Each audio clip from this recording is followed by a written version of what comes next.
Was this Gaetz's decision or was this Trump's? Oh, I think probably Trump more than Gaetz, but I also think that Gaetz saw, Elizabeth, the sort of writing and math on the wall. I don't know if you can have math on the wall, but you know what I mean.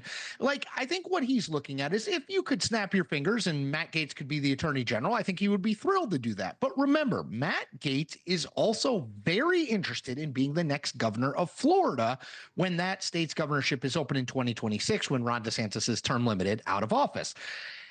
I think Matt Gaetz looked at it and thought, okay, I probably have like a 15-ish% chance of making it through the confirmation fight and being confirmed as the attorney general. But there's probably a 95% chance that some part or all of that House Ethics Committee report with the allegations of sex with a minor, illegal drug use, these sorts of things, if that will come out in this process. So but it's already coming out, Chris. I mean, we saw that there's a big story on the front page of the New York Times today. It's already out. Some of it is out, but I think Matt Gaetz can say, look, what the New York Times and CNN, they're out to get me. This is a witch hunt. It's harder to do that if it's a full report by the Republican-led House Ethics Committee. I think that would put his political future in some serious peril, and I think he is not unaware of that fact. So, look, I do think Donald Trump probably said, look, you're not going to get to 50 with J.D. Vance breaking the tie, so might be time to go. I just don't think Matt Gaetz was sort of fighting, to do so, because I think he's got his eye down the line, too.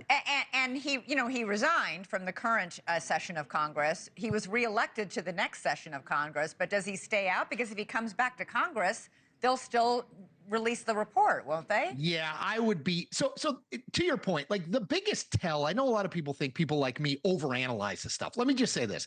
The biggest tell about what Matt Gaetz is really focused on is that he resigned his House seat.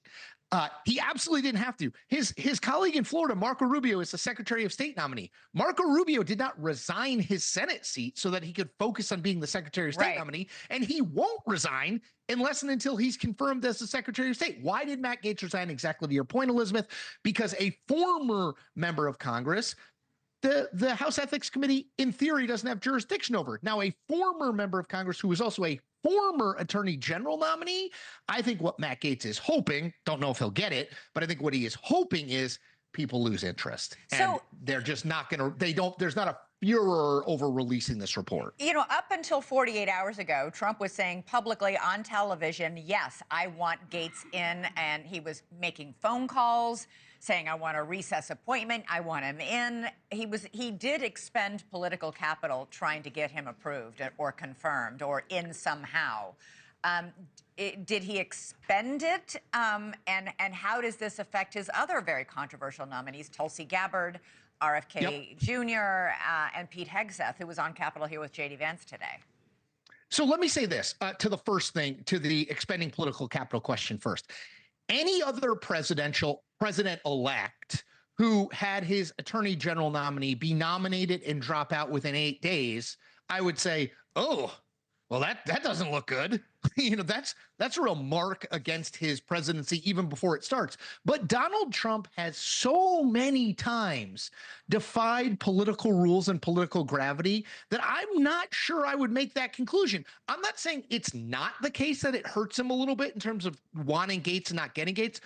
I just don't know that we can say that conclusively. On the second thing, the least happy person at 12:31 p.m. or whatever, when the news broke that Matt Gaetz was dropping out, is Pete Hegseth, because politics abhors a vacuum. Confirmation fights abhors a vacuum. So Matt Gaetz was sucking up all the oxygen, all the energy, all the reporting resources.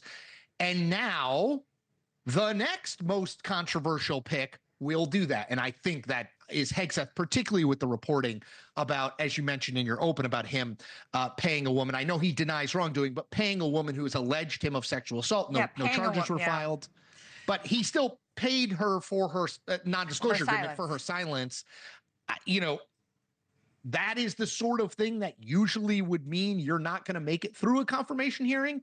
That said, you played a clip from Mark Wayne Mullen, the senator from Oklahoma, who was reportedly one of the people who would not vote for Matt Gaetz, and he sounded pretty positive about Pete Hegseth. So these confirmation fights have ups and downs, but I would not rest easy tonight without Matt Gaetz as the Attorney General nominee if I was Pete Hegseth. Thanks so much for watching. Go to joinnn.com to find NewsNation on your television provider. And don't forget to click the red subscribe button below to get more of NewsNation's fact-driven, unbiased coverage.